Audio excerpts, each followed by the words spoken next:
আসসালামু আলাইকুম রহমতুল্লাহি ওবরকাতুহু। সম্মানিত দর্শক, ইতিমধ্যে আপনারা সবাই জেনে গেছেন যে আমাদের যে আন্তর্জাতিক অপরাধ ট্রাইব্যুনাল, যেখানে শেখ হাসিনার বিচার হচ্ছে, জুলাই বিপ্লবে যারা হত্যাকাণ্ড চালিয়েছে তাদের বিচার হচ্ছে। পলিটিক্যাল যারা লিডার আছেন তারা সহ পুলিশ এবং সেনাবাহিনী যারা কর্তা, তাদেরকে আসামি করে একের পর এক মামলা হচ্ছে। এবং এ সকল মামলার মধ্যে একেবারে সাম্প্রতিক যে মামলা হয়েছে, সেই মামলায় যাদেরকে আসামি করা হয়েছে, শেখ হাসিনার সঙ্গে যাদেরকে আসামি করা হয়েছে, তাদেরকে শেখ হাসিনার মাই ম্যান হিসেবে অভিহিত করা হতো। ডিজিএফআইয়ের ৫ জন ডিজি, যাদের পদমর্যাদা লেফটেন্যান্ট জেনারেল, অর্থাৎ সেনা প্রধানের আগের যে পদবিটি, লেফটেন্যান্ট জেনারেলের পরেই জেনারেল। আমাদের আগে যারা সেনাপ্রধান হতেন বঙ্গবন্ধুর জামানাতে, ইভেন জিয়াউর রহমানের জামানাতে, তাদের পদবি ছিল মেজর জেনারেল। তো মেজর জেনারেল এর পরবর্তীতে এরশাদের জামানাতে এটি লেফটেন্যান্ট জেনারেল করা হয়। এটি বহুদিন পর্যন্ত থাকে। একেবারে শেষের দিকে এসে শেখ হাসিনার জামানাতে এই পদটিকে করা হয় জেনারেল। তো 3 স্টার জেনারেল বা 4 স্টার জেনারেল বলা হয়। এখন যারা আছেন 4 স্টার জেনারেল। তো 4 স্টার জেনারেলের আগে 3 স্টার জেনারেল, এই লেফটেন্যান্ট জেনারেল। এই লেফটেন্যান্ট জেনারেল পদটি এরশাদ থেকে শুরু করে একেবারে শেষ পর্যন্ত সেনাপ্রধানের পদ ছিল। ইজ এ ভেরি গুরুত্বপূর্ণ। তো এরকম ডিজিএফআইয়ের 6 জন লেফটেন্যান্ট জেনারেলের বিরুদ্ধে মামলা হয়েছে। এদের মোরালেস সবাইকে চিনি। তার মধ্যে আকবর যে আছে, তাকে ভালো করে চিনি, খুব ভালো করে চিনি। আমি যখন জেলে যাই, সেই সময়টিতে আকবর সাহেবের সঙ্গে আমার দেখা হয়েছিল। উনি আমাকে চায়ের দাওয়াত দিয়েছিলেন। ঠিক ওনার অফিসে গিয়ে ওনার সাথে রোজার মাসে আলাপ আলোচনার সময়টিতে আমার প্রায় 2 থেকে 3 ঘন্টার সময় সে আমাকে নষ্ট করে। এবং সেই 3 ঘন্টার সময়ের মধ্যে আমি যদি অন্যভাবে রাজনৈতিক আমার যে কানেকশন রয়েছে সেখানে আমি বৈঠক করতে পারতাম, তাহলে আমাকে জেলে যেতে হতো না, আমার রাজনৈতিক ভবিষ্যৎ ভিন্ন হতে পারত। কিন্তু সালমান এফ রহমানের দোসর হিসেবে জেনারেল আকবর সেই রোজার মাসে আমার সাথে ওই সময়টাতে যে প্রতারণা করেছেন, আমি জেলখানা থেকে আমার ভিতর থেকে একটা দীর্ঘশ্বাস চলে এসছে। এর কারণ হলো, প্রথম থেকে আমি সেনাবাহিনীকে সাহায্য করার চেষ্টা করেছি, যেহেতু আমার লেখার হাত ছিল এবং টকশোতে যেতাম। তো তাদের যে সমস্যাগুলো ছিল, বিশেষ করে পাহাড়ি অঞ্চলে, তো সেক্ষেত্রে ডিজিএফের যারা কর্তা ব্যক্তি, তারা প্রায় আমার কাছে আসতেন, আমার অফিসে আসতেন। আমি যেন তাদের পক্ষে কথা বলি, পাহাড়িদের সমস্যাগুলো সমাধানের দেশের পক্ষে কাজ করি, এটা তাদের একটা অনুরোধ ছিল। এই জন্য আমি তাদেরকে বিশ্বাস করতাম। ফলে আমার ক্রিটিক্যাল মোমেন্টে যখন তারা আমাকে ডাকলেন, আমি ধারণা করলাম যে হয়তো একটা নেগোসিয়েশনের জন্য তারা আমাকে নিমন্ত্রণ জানাচ্ছেন। আদারওয়াইজ আমি কিন্তু ওইবারই প্রথম জীবনে একবারই আমি ডিজিএফআই অফিসে গেছি, আর কখনো আমি যাইনি। তো আকবর সাহেবের ওখানে গেলাম, গিয়ে দেখলাম রোজার মাসে তিনি দিদারসে ধুমসে সিগারেট টানছেন। কি নামাজ কালাম রোজা সব বাদ, শুধু সিগারেট টানছেন। তো আমি ঢোকার সঙ্গে সঙ্গে বললাম যে এসব বাদ দেন, আমি রোজা আছি, আপনার সিগারেট টানান। তখন সে সেটা বন্ধ করলো। পরে শুনলাম যে সে, যাকে বলা হয় শুধু সিগারেট না, গাঁজা, রীতিমতো গাঁজায় আসক্ত ছিলেন। চেহারার ভিতরে দেখবেন একটা গাঞ্জারু, এবং যাকে বলা হয়, এবং তার ব্যক্তিগত বিষয় নিয়ে আমার গীবত হয়ে যাবে, সকালবেলা বলতে চাচ্ছি না, কিন্তু যা আমি শুনেছি, এতে শেখ হাসিনাকে ডুবানোর জন্য এরকম একজন আকবরই যথেষ্ট। পরবর্তীতে অন্যান্য যারা আসছেন, তারা সবাই শেখ হাসিনার মাইম্যান ছিলেন, এবং তারা যে অপকর্মগুলো করেছেন ডিজিএফআইকে ব্যবহার করে, তাতে করে সেনাবাহিনী বিতর্কিত হয়েছে। এবং এই সমস্ত লোকের শাস্তি হওয়া উচিত, এবং এই সমস্ত লোকের দৃষ্টান্তমূলক শাস্তি হওয়া উচিত, আমি এটা মনে করি। কিন্তু সমস্যাটা হয়ে গেছে, সময়টা অনুকূলে নয়।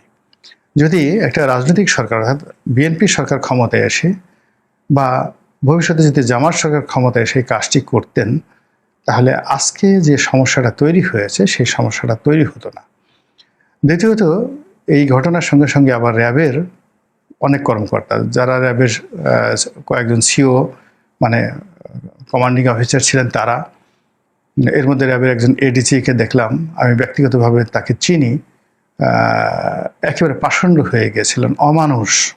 র্যাবে আসার সঙ্গে সঙ্গে তার আর্ট, অ্যাটিটিউড, বডি ল্যাঙ্গুয়েজ সব কিছু, যতদিন তিনি র্যাবে ছিলেন রীতিমতো দানবের মতো ছিলেন। ফলে এই সকল দানবের অবশ্যই শাস্তি হওয়া উচিত। কিন্তু এর সঙ্গে সঙ্গে আবার কিছু নিরীহ লোক আছেন, একেবারে যাকে বলা হয় যারা খুবই ভদ্রলোক মানুষ। ডিজিএফ এর মধ্যে দুজন লোক আছেন, লেফটেন্যান্ট জেনারেলের মধ্যে জয়নুল আবেদিন, এর মধ্যে একজন জয়নুল আবেদিন আছেন রিয়েলি ভালো মানুষ, একেবারে অনেস্ট, একটা স্পট নেই, কিন্তু তাকেও এখানে আসামি করা হয়েছে। এক জয়নুল আবেদিন ফাজিল, মানে এর মধ্যে এক কোন জয়নুল আবেদিন ফাজিল এখন আমি চেহারা দেখে বলতে পারবো, বাট এক জয়নুল আবেদিন আছেন, হি ওয়াজ রিয়েলি নাইস ম্যান, ভালো মানুষ, সব দিক দিয়ে ভালো মানুষ, কিন্তু তাকেও ফাঁসানো হয়েছে। আবার র্যাবের মধ্যেও যেমন র্যাবের ডিজি হিসেবে একজন পুলিশ কর্মকর্তা আছেন, তাকে ফাঁসানো হয়েছে।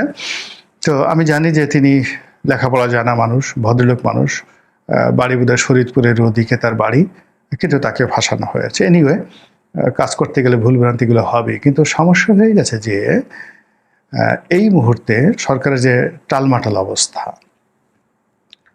দ্বিতীয়ত না সামনে নির্বাচন, তৃতীয়ত যে প্রশাসন থেকে শুরু করে পুরো যে আইন অঙ্গন, সেখানে সেনাবাহিনীর এই বিপুল সংখ্যক ঊর্ধ্বতন কর্মকর্তাদেরকে গ্রেপ্তার করা, হ্যান্ডকাপ পরানো, তাদেরকে টেনে হেসড়ে কোর্টে হাজির করা, এটা এই মুহূর্তে খুবই স্পর্শকাতর। এটা সেনাবাহিনীর মধ্যে নেতিবাচক প্রতিক্রিয়া তৈরি করবে, কোনো সন্দেহ নেই। অথচ ঠিক সেম কাজটি একটা পলিটিক্যাল পার্টি করলে এটা তাদের জন্য কোনো সমস্যা ছিল না।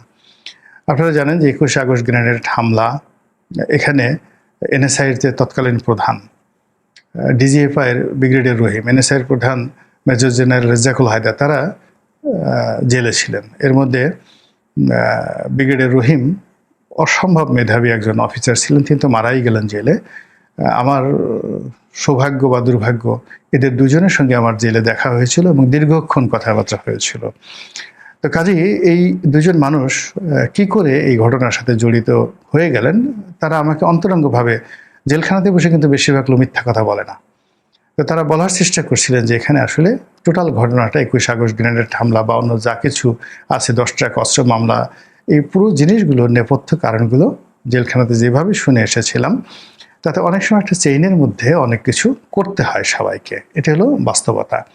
তো যাই হোক, এনিওয়ে, এখন এই যে শেখ হাসিনার মাইমান যে 5 জন জেনারেলকে, আমি 5 জন জেনারেলকে নিয়ে কথা বলি, অন্য কাউকে নিয়ে কথা বলার দরকার নেই, তাদের বিরুদ্ধে গ্রেপ্তারি পরোয়ানা জারি করা হয়েছে। ইতিমধ্যে যে কথা শোনা যাচ্ছে যে এই 5 জনই এখন নিরাপদ আশ্রয়ে আছেন, অর্থাৎ সেফ এক্সিট নিয়ে দেশের বাইরে আছেন।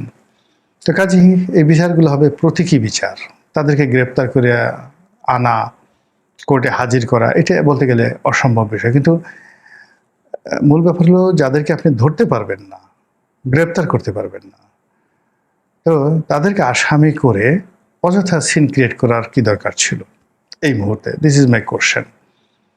সেকেন্ড থিং হলো যে এটা এই মুহূর্তে কেন দরকার ছিল? বিকজ মূল টার্গেট তো শেখ হাসিনাকে মামলা দেওয়া, মূল টার্গেট হলো আওয়ামী লীগকে নির্বাচনের বাইরে রাখা, আওয়ামী লীগকে ভয় দেখানো। মূল টার্গেট হলো যে বর্তমান যে সরকার, সে যেন একটা সাকসেসফুল নির্বাচন করতে পারে, ডক্টর মোহাম্মদ ইউনূসের সরকার, অথবা সে যেন শান্তিপূর্ণভাবে নিরাপদে ক্ষমতায় থাকতে পারে। এই দুটো নিয়ে তো কাজ করছে। এক পক্ষ বলছে 50 বছর থাকুন, আর এক পক্ষ বলছেন যে না, আজকে নির্বাচন দিয়ে চলে যান। তো দুটো কাজেই বর্তমান সরকার সফলতা চাচ্ছে। সেই সফলতা প্রদর্শন করার জন্য তাদের দরকার হলো মানে আওয়ামী লীগকে দমন করা। তা আওয়ামী লীগের যারা পলিটিক্যাল পার্সোনালিটি, অলমোস্ট তো সবাই জেলখানাতে আছে দেশের মধ্যে, আর দেশের বাইরে যারা আছেন তারা তো দেশের বাইরেই আছেন এবং তাদের বিরুদ্ধে মামলা মোকদ্দমা চলছে। তো সেক্ষেত্রে প্রশাসনকে দরকার সরকারের সবচেয়ে বেশি। তো সেই প্রশাসনে যারা কর্তা ব্যক্তি, যেমন ধরুন সকল আইজি একমাত্র নূর মোহাম্মদ সাহেব ছাড়া সবার বিরুদ্ধে মামলা হয়েছে। এখন মামুন সাহেব আইজি, শহীদুল্লাহ সাহেব আইজি, তারা জেলে আছেন। এর বাইরে অন্যান্য যে সকল খুব পাওয়ারফুল লোকজন ছিলেন, আসাদ আছেন, তারপরে বেনজির আছেন, জাভেদ পাটোয়ারি, শুধুমাত্র হাসান মাহমুদ সাহেবের বিরুদ্ধে বোধহয় মামলা হয়নি, তো আইজি, আর সবার বিরুদ্ধে তো মামলা, এবং অসংখ্য পুলিশ ইন্সপেক্টর, অসংখ্য SP, DIG, additional DIG, additional IG, মানে জেলখানা এখন পুলিশে ভরপুর। মূল ব্যাপার হলো যে তাদের বিরুদ্ধে মামলা করে তারা পালিয়ে যেতে পারতো না, বা তাদেরকে গৃহবন্দী করে রাখা হতো, বা যাকে বলা হয় তাদেরকে একটা চাপের মধ্যে রাখা হতো। কিন্তু দৃশ্যমান কি হতো যে পুলিশের মধ্যে মনোবলটা ফিরে আসতো বা থাকতো। কিন্তু এই যে পুলিশের এত কর্মকর্তা চাকরিচ্যুত, এত কর্মকর্তা যাকে বলা জেলের মধ্যে, আর যাদেরকে এনে প্রতিস্থাপিত করা হয়েছে তারা তো আসলে গত 15 বছর কমান্ডেই ছিলেন না। তো 15 বছরের কমান্ডে না থাকার কারণে এদের কারো শরীরে ডায়াবেটিক্স, কারো হার্টে প্রবলেম, কারো করোনারিতে ইনফেকশন হয়েছে, কারো যাকে বলা হয় বলতে গেলে অনেকের মানসিক ভারসাম্য পর্যন্ত নষ্ট হয়ে গেছে। তো এই 15 বছর দেশের বাইরে থেকে এই সমস্ত লোকদেরকে কাউকে প্রমোশন দেওয়া হয়েছে, কাউকে ভূতাপেক্ষা প্রমোশন দিয়ে তারপরে রিটায়ার্ড করানো হয়েছে, কাউকে কমান্ড দেওয়া হয়েছে, বড় বড় পদবি দেওয়া হচ্ছে, কিন্তু কোনো অবস্থাতে পুলিশ ভালো করতে পারছে না। একই অবস্থা সিভিল সার্ভিসে, সেখানেও কে পোস্টগুলোতে তাদেরকে এনে বসানো হয়েছে গত 15 বছর যারা যাকে বলা হয় কোনো কমান্ডে ছিল না। আমি এখন একজন লোক সচিব হয়ে গেছে, অথচ এই 1 বছর আগে তিনি ডিপটি সেক্রেটারি ছিলেন না, সিনিয়র সহকারী সচিব এই পর্যন্ত, অর্থাৎ এডিসি র্যাঙ্কে যেই লোক ছিলেন এবং বিএনপি করার কারণে, জামাত করার কারণে তাকে 15 বছর ধরে কোনো প্রমোশনই দেওয়া হয়নি। অথচ এই 1 বছরের মধ্যে যখন তাকে এখন একটা গুরুত্বপূর্ণ মন্ত্রণালয়ে সচিব করে দেওয়া হয়েছে, তিনি কাজ করতে পারছেন না। তার সেই বিশ্বাসই নেই, কনফিডেন্সই নেই, ভীত সন্ত্রস্ত হয়ে সে শুধু ভয় পাচ্ছে যে কখন তার চাকরি চলে যায়, কখন এই সরকার চলে যায়, আবার তাকে জুলুমের মধ্যে পড়তে হয়, আবার তাকে জেলে যেতে হয়, এই ভয়ে কাজ করতে পারছেন। আর যারা রিটায়ারমেন্ট ছিলেন, যাদেরকে বসানো হয়েছে, যেমন ক্যাবিনেট সচিব, তারপর শেষে এই যে সংস্থাপন সচিব ছিলেন যে ভদ্রলোকের বিরুদ্ধে এখন দুর্নীতির অভিযোগ আসছে, যাকে সরিয়ে দেওয়া হয়েছে, তো এরকম অনেকের বিরুদ্ধে যারা রিটায়ারমেন্ট থেকে এসে এখানে দায়িত্ব নিয়েছেন, তারা কেউ ভালো করতে পারেননি, কেউ ভালো করতে পারেননি। তো এই যে সরকার যে কাজগুলো করছে, যেগুলো আনএক্সপেক্টেড, অনাহুত এবং অপ্রয়োজনীয়, এর ফলে সরকারের যে মূল লক্ষ্য, গোল, সেই গোল থেকে তারা পিছিয়ে যাচ্ছে। আর এ সমস্ত কর্মের ফলে কি হলো, প্রতিপক্ষ শক্তিশালী হচ্ছে, আওয়ামী লীগ শক্তিশালী হচ্ছে। আর যারা সরাসরি ক্ষতিগ্রস্ত হচ্ছে তারা চিন্তা করছে যে, মানে নর্মালি হলো কি যে ধরুন এই 5 জন জেনারেল বা তার সাথে সম্পৃক্ত এই 5 জনের সাথে ধরুন আরও 50 জন করে আছে, তো 5, 50, 250 যদি কর্মকর্তা থাকে, তো 250 কর্মকর্তাদের মধ্যে ধরেন গড়ে 200 কর্মকর্তা এখনো কমান্ডে আছে, যারা একসঙ্গে অপারেশন পরিচালনা করেছে। খুন বলেন, জখম বলেন, ঘুষ বলেন, দুর্নীতি বলেন, একসঙ্গে তারা কাজ করেছে। ডিজিএফআই ডিজি তো নিজে কোনো কাজ করেননি, তিনি কমান্ড করেছেন। তিনি কমান্ড করেছেন হয়তো একজন ব্রিগেডিয়ারকে, ব্রিগেডিয়ার কমান্ড করেছে একজন কর্নেলকে, কর্নেল কমান্ড করেছে লেফটেন্যান্ট কর্নেলকে, লেফটেন্যান্ট কর্নেল তার লোকজন নিয়ে সেটা বাস্তবায়ন করেছে। এটাই তো হয় নর্মালি, কেননা ফিল্ডে যারা থাকে সিও তারা লেফটেন্যান্ট কর্নেল পর্যায়ে থাকে, আর কর্নেল যারা থাকেন তারা অফিসে বসে থাকেন, কমান্ডিং অফিসার হিসেবে বা কোর কমান্ডার হিসেবে তিনি সেখানে থাকেন। তো মানে লেফটেন্যান্ট জেনারেল, মেজর জেনারেল, ওনারা তো জাস্ট কমান্ডটা ক্যারি করেন বা কমান্ডটা থ্রো করেন, এই হলো অবস্থা। তো এখন ওই যে আকবর, সে ওই অফিসে বসে যে কাজটা করেছে, সে তার সেকেন্ড ইন কমান্ডকে দায়িত্ব দিয়েছে। এইভাবে ক্যাপ্টেন পর্যায়ে যারা ছিল, সেই ক্যাপ্টেন, অর্থাৎ আকবরের সময় যারা ক্যাপ্টেন, তারা হয়তো এখন মেজর জেনারেল হয়ে গেছেন, ব্রিগেডিয়ার জেনারেল হয়ে গেছেন। তো এই মানুষগুলোর মধ্যে তো এই 200 অফিসারের মধ্যে একটা আতঙ্ক ছড়িয়ে পড়ছে না? আতঙ্ক ছড়িয়ে পড়ার ফলে তারা কি করছে, তারা ধরে নিচ্ছে যে এগুলো যখন কোর্টে উঠবে, আলোচনা হবে, তাদের নাম অটোমেটিক চলে আসবে এবং টুডে অর টুমরো তাদেরও এই মামলায় অন্তর্ভুক্ত হবেন। ফলে কি হচ্ছে, তারা যার যার অবস্থান থেকে ফ্রাস্ট্রেশনের পরিবর্তে নিজেদেরকে এই কনস্পিরেসির অংশ করে ফেলবে তারা, এবং তারা চিন্তা করবে যে গেছি তো, আমাদের গায়ে আওয়ামী লীগের সিল সাপ্পোর, নৌকার সিল সাপ্পোর লাগানো হয়ে গেছে, আমরা জেলে যাব, জেলে যাওয়ার আগে দেখি কি করা যায়। তো এই কাজটি কী করার দরকার ছিল এটা আমি বুঝতে পারছি না। আবার এই যে এখন এই 5 জনকে করা হলো, এই 5 জনকে করা হলে এটা এখানে থেমে থাকবে না। এরপর দেখবেন যে সেনাপ্রধান যারা ছিলেন তার আমলে, জেনারেল আজিজ বলেন, তারপর শেষে অন্যান্য যারা জেনারেল ছিলেন, ইনক্লুডিং আইকেবি, ইকবাল করিম ভূঁইয়া, এরা কেউ বাদ যাবেন না। এর কারণ হলো শেখ হাসিনা কৌশলে যে কাজটি করেছেন, প্রত্যেকটা লোককে ফাইন্যান্সিয়ালি করাপ্ট করে দেওয়ার জন্য সে সকল সুযোগকে অবারিত করে দিয়েছে।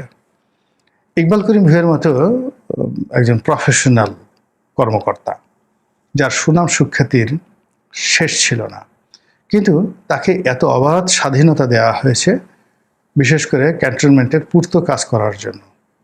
যেই পূর্ত কাজগুলো নিয়ে যদি ক্যান্টনমেন্টের মধ্যে এখন তদন্ত হয়, বাইরে থেকে যদি কেউ তদন্ত হয়, তিনি এবং তার যারা লোকজন আছেন সবাই ফেঁসে যাবেন। এরপরে যে কাজটা করেছে, রিটায়ার করার পর, আমি শোনা কথা সত্য মিথ্যা, শেখ হাসিনা তাকে একটা বিদ্যুৎ প্ল্যান্ট স্থাপনের অনুমতি দিয়েছেন। তো এটা নিয়ে উনি কীভাবে এটা অস্বীকার করবেন যে আমাকে দেয়নি বা আমি নেইনি? এটা তো অস্বীকার করতে পারবেন না। তো এভাবে আসলে জেনারেল আজিজ থেকে শুরু করে সকল সেনাপ্রধান, অর্থাৎ যদি পুলিশ প্রধানদের সাথে সাথে এইভাবে সেনাপ্রধানদেরকে টার্গেট করা হয়, তাহলে ওয়াকারুজ্জামানের মনে কী চিন্তা আসবে বলেন তো? বা ওয়াকারুজ্জামানের পরে যিনি আসছেন, যার নাম আসছে শামীম বা অন্য যারা আছেন, তাদের মনে কি আতঙ্ক কাজ করবে? বর্তমান প্রধান বিচারপতির মনে কি আতঙ্ক কাজ করবে? নেক্সট বিচারপতির মনে কি কাজ করবে?